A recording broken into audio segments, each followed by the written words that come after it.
Welcome to Popternative, where we dive into topical discussions from the worlds of pop culture, social media, and sports. Here is your host, Peter Remoliotis, aka PD Beats. PD Beats here from Popternative, speaking to Sydney, Scotia about the film Frank and Penelope. We're also going to talk about some of her music stuff as well. Welcome to the show. Thanks so much for being here. Oh my gosh, thank you so much for having me. I'm so excited. No, I'm excited to chat with you. So this film, one of my favorite things in like storytelling and content right now is genre bending, Sydney. I feel like we're not we're not afraid to kind of throw a lot of elements in there. This is a genre bending film. Did you notice that you were working on a genre bending film with this film? Okay, I love that you brought this up because this wasn't something I noticed initially, but after we finished the film, I got together with the cast a couple weeks ago because we're all good buddies. Yep. And we were talking about how it is a genre bending film. And we felt that, there's romance in there, there's suspense, there's thriller, there's horror. And we realized after the fact that it is such a genre bending film. And that's what I love so much about it. Yeah, it is. There's so much happening in it. When you kind of started, filming it though, regardless if you knew it was genre bending or a while, you're working with a lot of amazing people. Maybe some of them you don't have specific scenes with and everything, but what's going through your mind when you start filming this film? Well, a lot was going through my mind. I was really excited to start filming and very eager and a little nervous because it was the grittiest role I had done to date. Yeah.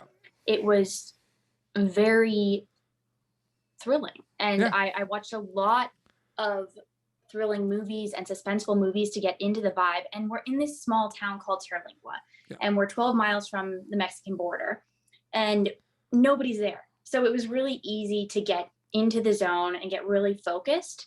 Mm-hmm. But yeah, a lot was running through my mind, getting the character arc there and really getting into the mind of my character Molly and putting myself in that scenario, which was, easy in a place like that. Yeah. I was actually really grateful that we were filming in Terlingua because I could really get into it. Yeah, absolutely.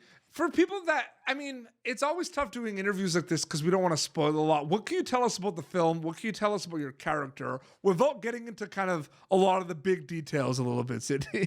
Yeah, I will say that whenever I do try to explain this film, I just spoil it all right away. So I'm not going to do that today. So Frank and Penelope is about a couple that meets each other at the lowest point in their lives. Yeah. And they go on the run from all of their troubles only to find more serious and more dangerous troubles along the way. Okay. And my character, Molly, gets caught up in the same evils that Frank and Penelope do. Mm-hmm. And it's really a fight for survival for all of us. Okay.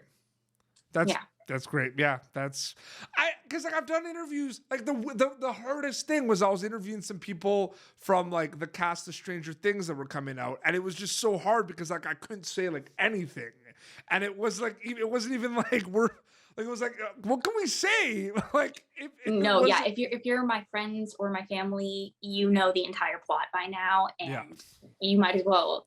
You'll see the movie and know exactly what happens play by play because I've explained everything. Just because I get excited and when people ask me what it's about, I feel the need to go into this long tirade of, this happens and then this happens. And then I've learned that I really shouldn't do that before it comes out. You got this movie has a pretty stacked cast. I've had a chance in the past on previous projects to talk to some of your castmates on this. Sean Patrick Flannery's been on the show.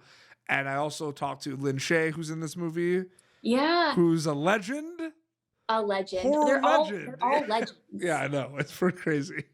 I was actually really excited to get the chance to work with all of them. Yeah. Because it was my first time doing a film of this magnitude with people who have worked that much. Yeah. And to get the chance to be directed by Sean Patrick Flannery was such a gift. He always said that he wanted to do all of that. And I feel there's a lot of people that kind of go in and are I'll act and then see where it goes. But there's a lot of people, I remember him telling this, he's oh, I knew I wanted to do everything.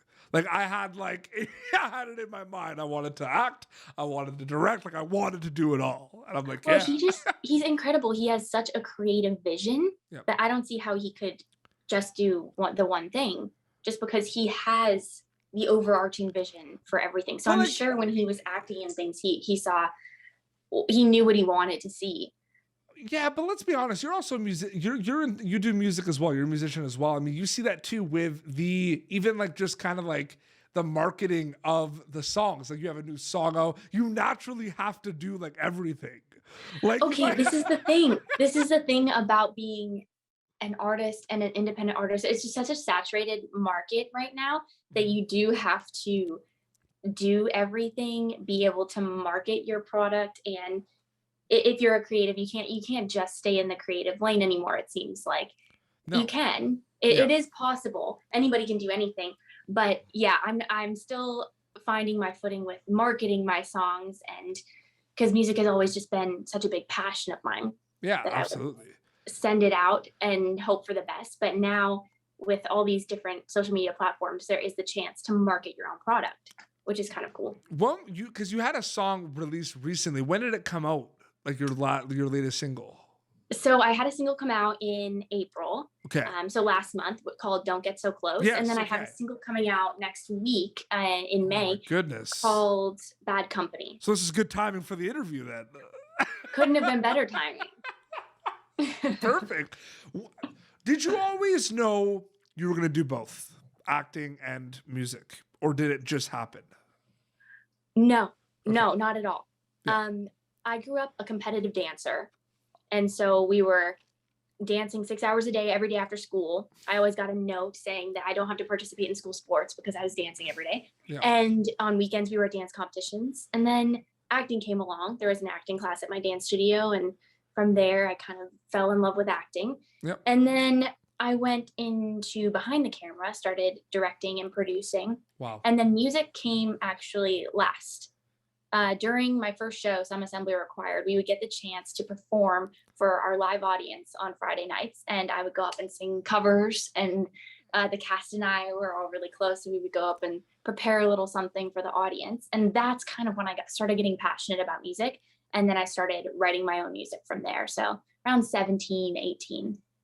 I have that theme song stuck in my head now of Some Assembly Required after you said that. I would sing it for you now, but I don't think I can do it justice. I mean that show, you know, and I've talked to, you know, Dylan Playfair and Colton Stewart about this as well. I mean, it's pretty cool that, you know, the show was on YTV, you know, Canadian show, Canadian production, and then kind of gets distribution on Netflix, right? Yeah. Globally. I mean, that's just kind of like the coolest thing, right? Because all of a sudden the show that just was like broadcasted in Canada is the world show. And like South America, like it's nuts. It is nuts. Yeah. And I remember the day that our showrunners told us that it was going to Netflix. Yeah. We were all just bawling because we were so happy, and we were all really passionate about that show and having the best time. And sometimes I'll get tagged on something on Instagram or TikTok showing me a clip from that show of me playing Geneva, and it makes me emotional because it was just the best time in the world. Yeah. And that cast became my family. Man, I remember the first, because I remember like I watched a few episodes of that. One of the first I watched was the pilot, and we meet your character for the first time. I think your first line is like, "Oh, is the room like you said something is sick? We should make it soup or something." Oh my gosh, I know. I remember, it's so funny because that was so long ago, but I remember exactly what line you're talking about, and I tried to feed the building soup. Soup, yes. Yeah. I mean, there is a lot. I mean, Dylan Playfair is just out of control in that show. Like he's absolutely out of control. We really got some funny lines in that. We were out of control. Is it? But like, I just feel like the Netflix thing is nuts because that's the whole kind of like, I would say, like not problem, but like, you know, you put a show out, it's like Canada, and it's like, okay, like what next? Like Canada knows it, and then like, flip of the switch. Not a problem anymore. Like it's so crazy to think of. It's kind of been the story of my life in a way because Some Assembly went to Netflix, and then I did a show called Reboot that was Canadian that went to Netflix, and now I'm on a show that's in Canada called Pillow Talk, and now that's looking for an American distributor. And it's probably going to get one, to be honest with you, because it's awesome. Oh, it's going to get one. It's just, I feel like to be honest with you, it's a when rather than an if, because the time right now is nuts right now. Like they all like look at all the streaming services out there. I know. They I need know. content. And also, I'm a huge believer in Canadian content. Yes. I love my Canadians. I am Canadian. I'm dual. Yep. So I think they make great content.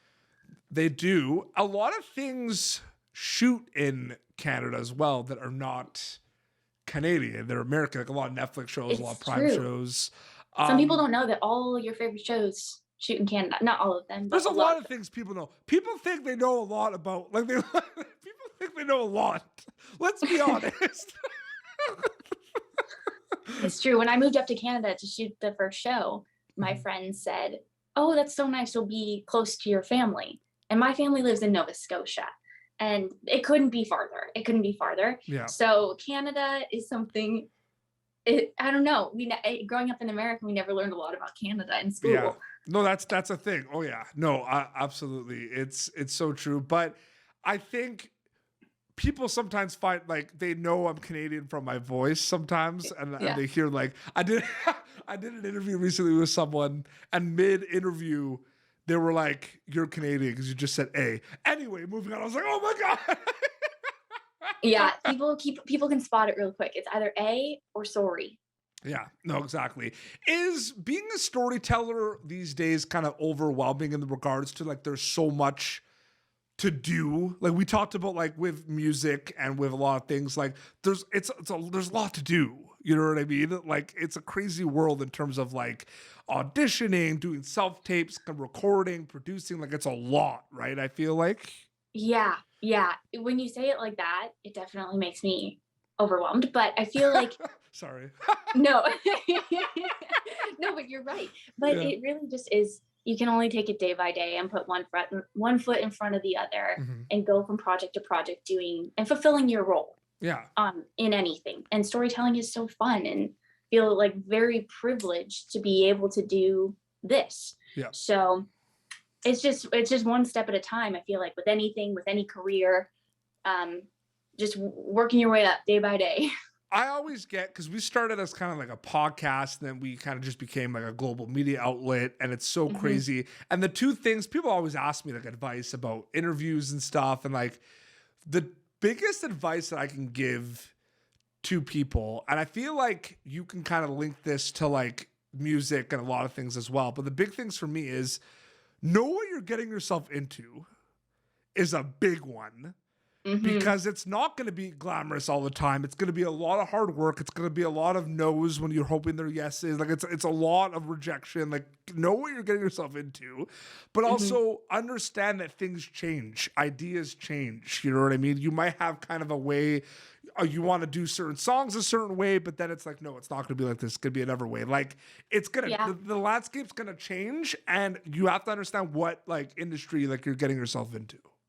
That's really good advice. Yeah. Knowing what you're getting yourself into, because everything it's a full-time job. Yeah. Right? Yeah. Any creative facet you take is a full-time job, and you have to be thinking about it, eat, sleep, and breathe whatever you're doing, just like with what you're doing. I don't know how you don't feel overwhelmed. And like I don't do Popternative full time yet. Like I still have a day job, and I want to do it full time, and hopefully it will happen sooner than later, but it's nonstop. It does like the bandwidth, Sydney, is like it is like a full-time job though. Like it's like my weekends are not to like the pandemic was kind of like a blessing in disguise a little bit, because I didn't go anywhere because of the pandemic, but I worked on my stuff. And are you thinking about Popternative just all the time? All the time. Yep. Yeah. Yeah. You thinking about your songs a lot of the time? Yes. Well, it's like when an audition comes up, I'm thinking about that audition until it's done. Of course, yeah. Or when a project, I'm thinking about that till it's done. Or when I have a recording session coming up, I'm thinking about that until it's done. So it's just, keep trucking along. You can't turn it off.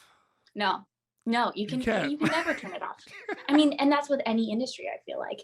We're always constantly thinking about what we're doing and what we're working on because we love it. Yeah, no, absolutely. Sydney, it was so great chatting with you. Thank you so much for coming on Popternative. Oh, thank you so much for having me. This was awesome. So Frank and Penelope is going to be available soon. It's going to be available in theaters? Yes, in theaters on June 3rd. June 3rd. New singles coming out soon? May 27th. Again, perfect timing for this interview. Like the perfect time. And I know. Where can people follow you on social media to keep up to date with everything? It's at Sydney, Scotia. Sydney Okay. like Australia, Scotia like Nova Scotia. And you're pretty like active on TikTok, by the way. Like you post a lot of TikToks. Oh my gosh, I'm trying. But I there's love some it. people that like have TikTok that like, yeah, you're like making an effort. So good job. Like some people. Thank you. TikTok's just fun. It's something that when I'm with some friends and can throw something on TikTok, we just do it for fun. No, absolutely. Well, this has been Popternative, youtube.com/Popternative for previous episodes. Until next time, it's Sydney, Scotia, and Petey Beats signing off. Thank you for tuning in to Popternative. Make sure to check out our past episodes of Popternative on YouTube. Be sure to like Popternative on Facebook and follow us on Twitter. This has been an Autograph Communications production.